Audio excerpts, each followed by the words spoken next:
જય સ્વામિનારાયણ.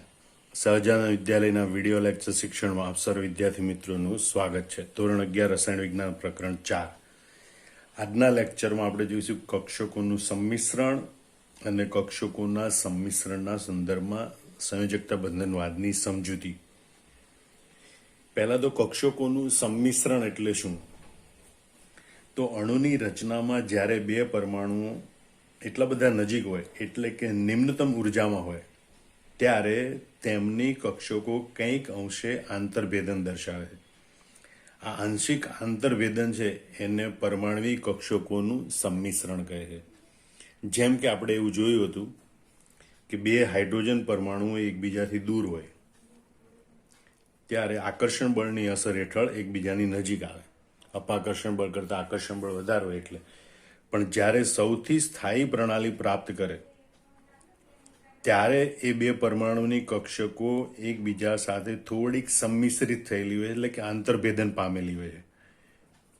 બરોબર? એટલે એમ કહેવાય કે જ્યારે અણુની રચના થાય આવી રીતે ત્યારે બે પરમાણુઓ એટલા બધા નજીક આવી જાય, બરોબર, એટલે કે એ નિમ્નતમ ઉર્જાની સ્થિતિમાં હોય ત્યારે તેમની કક્ષકો આવું કંઈક અંશે આંતરભેદન દર્શાવે.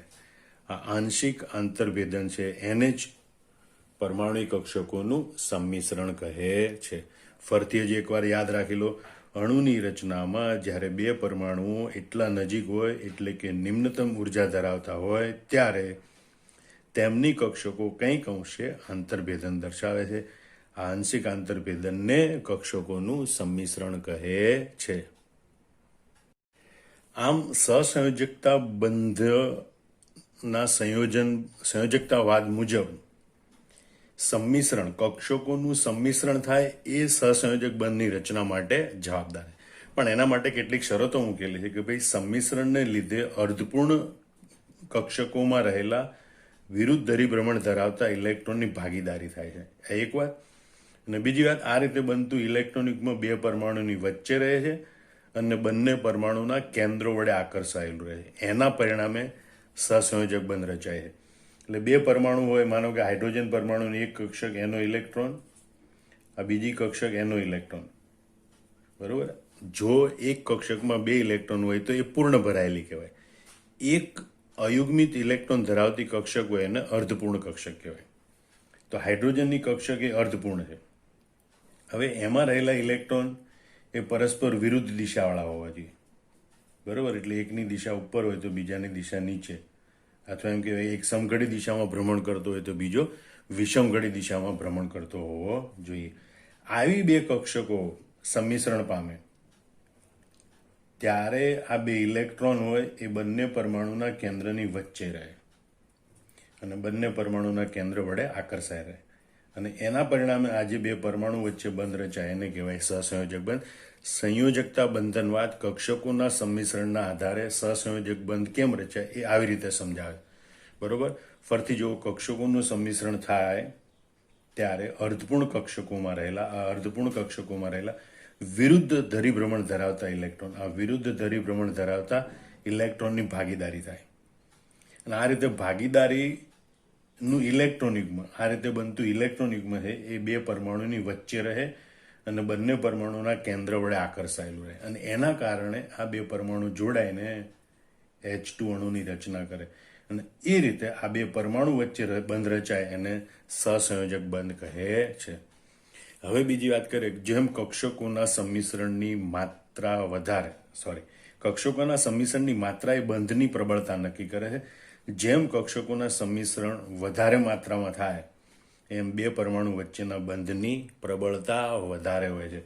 એટલે કે માનો કે આ બી કક્ષક છે ડંબેલ આકારની હોય છે. આ ડંબેલ આકારની કક્ષકો જો નાના કદની હોય, વધુ નજીક આવી શકતી હોય તો આ સંમિશ્રણ વધારે પ્રમાણમાં થાય તો બંધની પ્રબળતા ખૂબ જ વધારે હોય.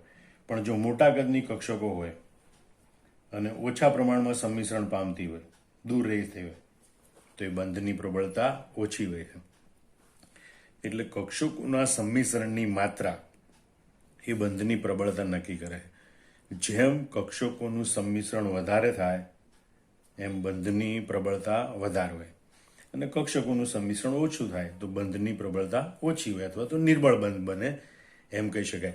ફરીથી આટલો ફકરો જોઈ લો કે સંમિશ્રણને લીધે અર્ધપૂર્ણ કક્ષકોમાં રહેલા વિરુદ્ધ ધરીભ્રમણ ધરાવતા ઇલેક્ટ્રોનની ભાગીદારી થાય અને આ રીતે બનતું ઇલેક્ટ્રોન યુગ્મ બે પરમાણુની વચ્ચે રહે અને બંને પરમાણુના કેન્દ્ર વડે આકર્ષાયેલું રહે અને એના પરિણામે સહસંયોજક બંધ રચાય છે. આવું સંયોજકતા બંધન વાત કરે. બીજું કહેવાનું, કક્ષકોના સંમિશ્રણની માત્રા એ બંધની પ્રબળતા નક્કી કરે છે. જેમ કક્ષકોનું સંમિશ્રણ વધારે માત્રામાં થાય, વધારે પ્રમાણમાં થાય, તેમ બે પરમાણુ વચ્ચેના બંધની પ્રબળતા વધારે હોય. જો કક્ષકોનું સંમિશ્રણ ઓછું થાય તો બંધની પ્રબળતા ઓછી હોય છે.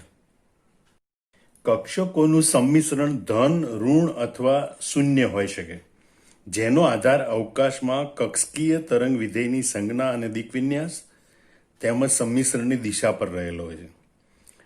અને સીમા સપાટી આકૃતિઓમાં કક્ષકીય તરંગ વિધેયની ધન કે ઋણ સંજ્ઞા એ વીજભાર સાથે સંબંધિત નથી, પરંતુ દિક્વિન્યાસ સાથે સંબંધિત છે.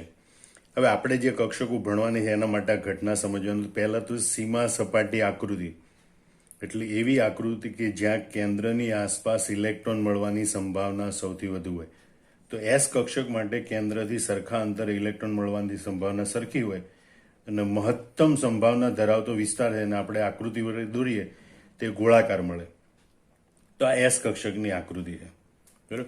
અને એમાં બધી દિશામાં ઇલેક્ટ્રોન મળવાની સંભાવના સરખી છે અને માટે એની સમગ્ર રીતે સંજ્ઞા પ્લસ જ ગણવામાં આવે, એમાં માઇનસ સંજ્ઞા હોતી નથી. જ્યારે પી કક્ષકો છે એમાં ડંબેલ આકારની કક્ષક હોય. એમાં એક દિશામાં ઇલેક્ટ્રોન મળવાની સંભાવના વધારે હોય તો બીજી દિશામાં ઓછી હોય, વધારે હોય. અને પ્લસ સંજ્ઞા ઓછી હોય એને માઇનસ સંજ્ઞા કહીશું, બરોબર. જેમ આપણે શૃંગ હોય, ગર્ત હોય, તો શૃંગને આપણે ધન ગણીએ તો ગર્તને માઇનસ ગણવાનું, ગર્તને માઇનસ ગણીએ તો ગર્તને પ્લસ ગણીએ તો શૃંગને માઇનસ ગણવાનું. એમ એક વિસ્તારની ઇલેક્ટ્રોન ઘનતાને પ્લસ ગણીએ તો બીજા વિસ્તારની ઇલેક્ટ્રોન ઘનતાને માઇનસ ગણીએ, આને પ્લસ ગણીએ તો આને માઇનસ ગણવાનું, એ રીતે હોય. હવે આ જે કક્ષકો છે એની પ્લસ માઇનસ સંજ્ઞા, બરોબર. આ ઉપરાંત એનું દિક વિન્યાસ એટલે યાદ રાખજો કે આપણે આડી ધરી છે એને ઝેડ ગણવાની છે, ઊભી ધરી છે એને એક્સ ગણવાની છે અને આરપાર ધરી આ, બરોબર, જેને દ્વિપરિમાણમાં આપણે આમ ત્રાસી દોરીશું, બરોબર. તો એને આપણે વાય ગણવાની છે. આડી ધરી ઝેડ, ઊભી ધરી એક્સ અને ત્રાસી ધરી અથવા તો કે આરપાર ધરી છે એને આપણે ગણવાની છે વાય ધરી, બરોબર. તો એ દરેક અક્ષ ઉપર એક એક પી કક્ષક આવેલી હોય એના આધારે, બરોબર, એનો દિક વિન્યાસ એટલે કે પી એક્સ કક્ષક હોય, બરોબર, તો એનો દિક વિન્યાસ છે એ એક્સ અક્ષ ઉપર હોય, બરોબર. એટલે એની જો એક બાજુ સંજ્ઞા પ્લસ લઈએ તો બીજી બાજુ સંજ્ઞા માઇનસ લેવાય. અથવા બીજી પી કક્ષક એવી મળે કે ઉપરની બાજુ માઇનસ લે તો નીચેની બાજુ પ્લસ, પણ એનો દિક વિન્યાસ છે એ એક્સ અક્ષની દિશામાં હોય છે, પી એક્સ કક્ષક હોય તો. જો ઝેડ કક્ષક પી ઝેડ કક્ષક લઈએ તો એને પણ આપણે બે રીતે દોરી શકીએ, બરોબર. દિક વિન્યાસ જમણી બાજુ પ્લસ ડાબી બાજુ માઇનસ પી ઝેડ કહેવાય, કારણ કે ઝેડ અક્ષની દિશામાં છે. અથવા અહીંયા પ્લસ ને અહીંયા માઇનસ લખો તો પણ એને પીઝેડ કક્ષક કહેવાય. પણ એનું દિક વિન્યાસ સંજ્ઞા ડંબેલ આકારની જુદી જુદી છે. ઇલેક્ટ્રોન ઘનતા વધારે હોય અહીંયા પ્લસ, ઓછી હોય અહીંયા માઇનસ, અને દિક વિન્યાસ ઝેડ દિશામાં છે એટલે એને આપણે પીઝેડ કક્ષક કીધી. એ રીતે દિક વિન્યાસ વાય દિશામાં હોય એવી કક્ષકો હોય એને આપણે પીવાય કક્ષક કહીશું, પ્લસ માઇનસ કે માઇનસ પ્લસ. તો આવી કક્ષકો છે એને આપણે પીવાય કક્ષકો કહીશું. મતલબ પહેલા જે કક્ષકોનું સંમિશ્રણ કરવાનું છે એને આપણે એની સંજ્ઞા અને દિક વિન્યાસના સંદર્ભમાં સમજી, બરોબર. ફરીથી જોઈ લો, એસ કક્ષક છે એ બધી દિશામાં ઇલેક્ટ્રોન મળવાની સંભાવના સરખી હોય એટલે એને માત્ર પ્લસ સંજ્ઞા જોઈએ, એમાં માઇનસ સંજ્ઞા હોતી નથી, બરોબર. અને દિક વિન્યાસ એને કોઈ પણ દિશામાંથી એ સંમિશ્રણ પામી શકે કારણ કે ગોળાકાર છે. હવે બીજી વાત રહી એક્સ વાય ઝેડ સમજવાની. તો યાદ રાખજો, આડી ધરી છે એને ઝેડ ધરી કહેવાની છે, ઊભી ધરીને એક્સ ધરી કહેવાની છે, અને આરપાર ધરી છે અને આપણે ત્રાસી દોરી છે એને વાય ધરી કહેવાની છે. જો દિક વિન્યાસ એક્સ ધરી ઉપર હોય તો એને પીએક્સ કક્ષક કહીશું. દિક વિન્યાસ ઝેડ અક્ષ ઉપર હોય તો એને આપણે પીઝેડ કક્ષક કહીશું. દિક વિન્યાસ એ વાય અક્ષ ઉપર હોય તો એને આપણે પીવાય કક્ષક કહીશું. અને એમાં એક દિશામાં ઇલેક્ટ્રોન મળવાની સંભાવના જેટલી વધારે હોય બીજી દિશામાં એટલી ઓછી હોય, એટલે એક દિશાની સંજ્ઞાને પ્લસ કહીએ તો બીજી દિશાને માઇનસ કહીએ. બરોબર?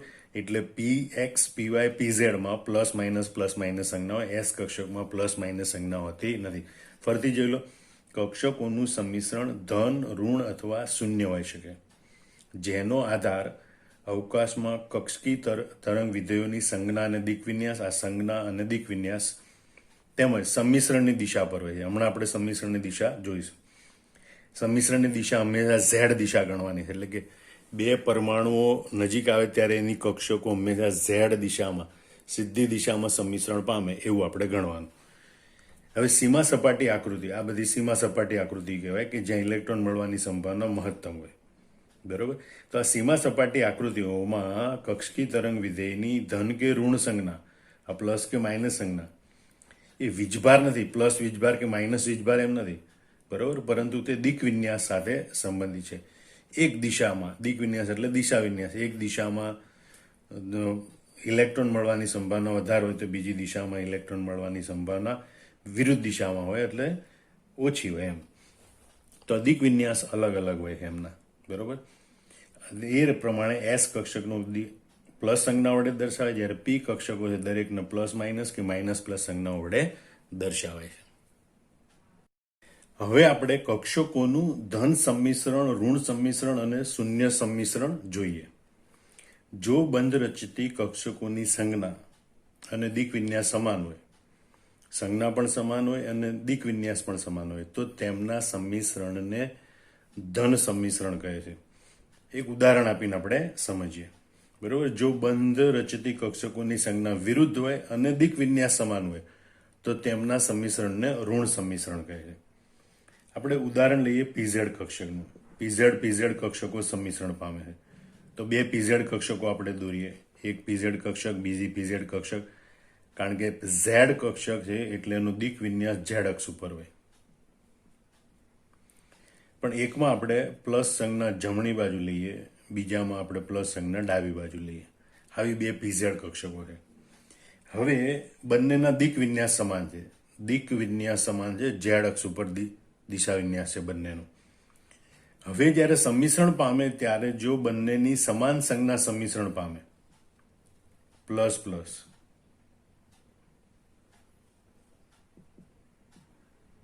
બરોબર, તો આવું સંમિશ્રણ છે એને આપણે ધન સંમિશ્રણ કહીશું. અને આ બંને કક્ષકો સંમિશ્રણ પામે ત્યારે એક કક્ષકની સંજ્ઞા પ્લસ હોય અને બીજી કક્ષકની સંજ્ઞા માઇનસ હોય. બરોબર? તો એવું સંમિશ્રણ છે એને આપણે ઋણ સંમિશ્રણ કહીશું. જો ફરીથી આમ સાંભળજો, બંધ રચિત કક્ષકોની સંજ્ઞા અને દિક વિન્યાસ સમાન હોય, બંનેનો દિક વિન્યાસ ઝેડ અક્ષ ઉપર છે. બરોબર? એટલે દિક વિન્યાસ તો સમાન જ છે. જો બંનેની સંજ્ઞા સમાન હોય તો ધન સંમિશ્રણ, બંનેની સંજ્ઞા વિરુદ્ધ હોય તો ઋણ સંમિશ્રણ. મતલબ કે આ આકૃતિ દોરી એ બે પીઝેડ કક્ષકોનું ધન સંમિશ્રણ દર્શાવે છે, આ આકૃતિ બે પીઝેડ કક્ષકોનું ઋણ સંમિશ્રણ દર્શાવે છે. હવે આપણે પીઝેડ કક્ષક અને એસ કક્ષક એનું ધન અને ઋણ સંમિશ્રણ જોઈએ. તો અહીંયા દિક વિન્યાસ ઝેડ અક્ષ ઉપર છે. આ તો કોઈ પણ દિશામાંથી પ્રાપ્ત થઈ શકે, આનો ઝેડ કોઈ પણ દિક વિન્યાસ એના માટે યોગ્ય હોય. તો બંને કક્ષકો ઝેડ દિશામાં સંમિશ્રણ પામે ત્યારે જો ધન સંજ્ઞા સાથે સંમિશ્રણ પામે, બરોબર, તો આ પીઝેડ અને એસ કક્ષકનું ધન સંમિશ્રણ કહેવાય. પણ જો એસ કક્ષકની ધન સંજ્ઞા એ પી કક્ષકની ઋણ સંજ્ઞા સાથે સંમિશ્રણ પામે તો આ સંમિશ્રણ છે એને પીઝેડ એસનું ઋણ સંમિશ્રણ કહે છે. બરોબર? એટલે જો બે ધન સંજ્ઞાઓ સંમિશ્રણ પામે, બે સમાન સંજ્ઞા સંમિશ્રણ પામે તો ધન સંમિશ્રણ, અને વિરુદ્ધ સંજ્ઞા સંમિશ્રણ પામે તો ઋણ સંમિશ્રણ કહે છે. પણ દિક વિન્યાસ બંનેનો સમાન છે. બંને ઝેડ દિશામાંથી સંમિશ્રણ પામે છે. આનો દિક વિન્યાસ ઝેડ છે, આનો કોઈ પણ દિક વિન્યાસ ગણી શકાય કારણ કે એ ગોળાકાર સમમિતિ ધરાવે છે માટે. હવે આપણે પીએક્સ અને પીએક્સ કક્ષકનું સંમિશ્રણ જોઈએ. તો પીએક્સ કક્ષકો છે એક્સ અક્ષની દિશામાં દિક વિન્યાસ પામેલી હોય. કોઈ એકની સંજ્ઞા ઉપર પ્લસ ને નીચે માઇનસ, તો ઉપર માઇનસ ને નીચે પ્લસ, આ પ્રમાણે છે. હવે આ કક્ષકો આ બેમાંથી કોઈ પણ રીતે હોય. માનો કે આ બે કક્ષકો ઝેડ અક્ષની દિશામાં નજીક નજીક આવે છે, તો એક પીએક્સ કક્ષક છે એની ધન સંજ્ઞા બીજી પીએક્સ કક્ષકની ધન સંજ્ઞા સાથે અને ઋણ સંજ્ઞાની સાથે સંમિશ્રણ પામે, તો આને પીએક્સ કક્ષકનું ધન સંમિશ્રણ કહેવાય. તો તમે જુઓ, બંનેનો દિક વિન્યાસ સમાન છે, બંને એક્સ દિશામાં ગોઠવાયેલી છે, એટલે દિક વિન્યાસ એક્સ દિશામાં છે, અને બંને સંમિશ્રણ પામે એ ભાગની સંજ્ઞા પણ સમાન છે, પ્લસ પ્લસ માઇનસ માઇનસ. તો સંજ્ઞા પણ સમાન હોય, દિક વિન્યાસ પણ સમાન હોય, તો આ ધન સંમિશ્રણ કહેવાય. પણ બે પીએક્સ કક્ષકો એવી રીતે નજીક આવે કે જેથી બંનેનો દિક વિન્યાસ તો એક્સ દિશામાં જ હોય, બરોબર. પણ એકની ધન સંજ્ઞા બીજીની ઋણ સંજ્ઞા સાથે, એકની ઋણ સંજ્ઞા બીજીની ધન સંજ્ઞા સાથે સંમિશ્રણ પામે, તો એને પીએક્સ નું ઋણ સંમિશ્રણ તરીકે ઓળખવામાં આવે છે. હવે આપણે પીવાય દિશામાં જોઈએ, બરોબર. ત્રાસી દિશા અથવા તો આરપાર દિશા છે એને આપણે પીવાય કક્ષક કહીએ. તો બે પીવાય કક્ષકો હોય, એમાં એકમાં આપણે પાછળની બાજુ પ્લસ આગળની બાજુ માઇનસ, એકમાં પાછળની બાજુ માઇનસ બીજામાં આગળની બાજુ પ્લસ, આવી કક્ષકો. આ બે કક્ષકો જ્યારે ઝેડ અક્ષ ઉપર એકબીજાની નજીક આવે ત્યારે જો બંનેની ધન સંજ્ઞાઓ સંમિશ્રણ પામે, પ્લસ પ્લસ માઇનસ માઇનસ, તો એને ધન સંમિશ્રણ કહેવાય. પણ જો એકની ધન સંજ્ઞા અને બીજીની ઋણ સંજ્ઞા સંમિશ્રણ પામે, પ્લસ માઇનસ માઇનસ પ્લસ, તો એને ઋણ સંમિશ્રણ કહેવાય. એટલે આ પીવાય ધન સંમિશ્રણ છે, આ પીવાય ઋણ સંમિશ્રણ છે. આમાં ધન સંમિશ્રણ કહેવાય અને ઋણ સંમિશ્રણ કહેવાય. હવે આપણે જોઈએ પીએક્સ અને એસ તેમજ પીવાય અને એસ કક્ષકોનું સંમિશ્રણ, બરોબર, તેમજ પીએક્સ અને પીવાય નું સંમિશ્રણ. તો પીએક્સ કક્ષક છે એનો દિક વિન્યાસ આ પ્રમાણે, અને એસ કક્ષક છે એ જ્યારે ઝેડ દિશામાંથી આવે ત્યારે બંને આ જગ્યાએ સંમિશ્રણ પામે છે, તો એનું સંમિશ્રણ બિલકુલ થતું નથી, શૂન્ય સંમિશ્રણ છે, બરોબર. તો યાદ રાખજો, પીએસ કક્ષક એટલે કે જુદા જુદા દિક વિન્યાસ ધરાવતી કક્ષકો હોય, આ બંનેના દિક વિન્યાસ જુદા જુદા દિક વિન્યાસ ધરાવતી કક્ષકો હોય, એ નજીક આવે ત્યારે એમની વચ્ચે સંમિશ્રણ થતું નથી, માટે એને શૂન્ય સંમિશ્રણ કહે છે. આ પ્લસ છે, આમ તો દરેક દિશામાં દિક વિન્યાસ દર્શાવે, પણ એ ઝેડ દિશામાંથી આવે ત્યારે આ જે પીએસ કક્ષક છે એ ઝેડ દિશામાં બિલકુલ ઇલેક્ટ્રોન ઘનતા ધરાવતું નથી. એટલે આનો ભલે બધી દિશામાં દિક વિન્યાસ હોય, પણ એ જે ઝેડ દિશામાંથી આવે છે ત્યાં પીએસ કક્ષક છે એ પોતાનું ઇલેક્ટ્રોન વાદળ ધરાવતું નથી, ઇલેક્ટ્રોન ઘનતા ધરાવતું નથી. એટલે આ બંને કક્ષકો વચ્ચે સંમિશ્રણ થતું નથી, એટલે એને શૂન્ય સંમિશ્રણ કહેવાય. એટલે જુદા જુદા દિક વિન્યાસ ધરાવતી કક્ષકો નજીક આવે ત્યારે સંમિશ્રણ થતું નથી, તેને શૂન્ય સંમિશ્રણ કહેવાય. એ રીતે પીવાય કક્ષક એ વાય દિશામાં હોય અને ઝેડ દિશામાંથી એસ કક્ષક આવે, બરોબર, ત્યારે એની વચ્ચે પણ કોઈ સંમિશ્રણ થતું નથી. એટલે પીવાય અને એસ કક્ષકનું સંમિશ્રણ એને પણ શૂન્ય સંમિશ્રણ કહેવામાં આવે. એ રીતે પીએક્સ કક્ષક છે એ એક્સ દિશામાંથી આવે, એનો દિક વિન્યાસ એક્સ, અને પીવાય કક્ષક છે એનો એક દિક વિન્યાસ વાય. દિક વિન્યાસ જુદો જુદો હોય એટલે કક્ષકોનું સંમિશ્રણ થાય ને, કક્ષકોનું સંમિશ્રણ ન થાય, બરોબર, એટલે એને શૂન્ય સંમિશ્રણ કહેવામાં આવે છે. આમ પીએક્સ અને એસ, પી વાય અને એસ તથા પીએક્સ પીવાય એ કક્ષકોના સંમિશ્રણ એને શૂન્ય સંમિશ્રણ ગણવામાં આવે છે. સહસંયોજક બંધની રચનામાં અગત્યનું અવયવ એટલે કે અગત્યના પરિબળ તરીકે સંમિશ્રણનો ખ્યાલ એક સરખી રીતે સમકેન્દ્રી અને વિષમ કેન્દ્રી તેમજ દ્વિપરમાણવીય અણુઓ અને બહુપરમાણવીય અણુઓને લાગુ પડે છે.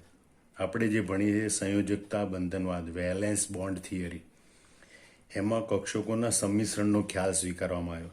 એટલે કે અર્ધગુણ ભરાયેલી કક્ષકો કે જેમાં વિરુદ્ધ ધરીભ્રમણ ધરાવતા ઇલેક્ટ્રોન હોય એ કક્ષકોનું સંમિશ્રણ થાય.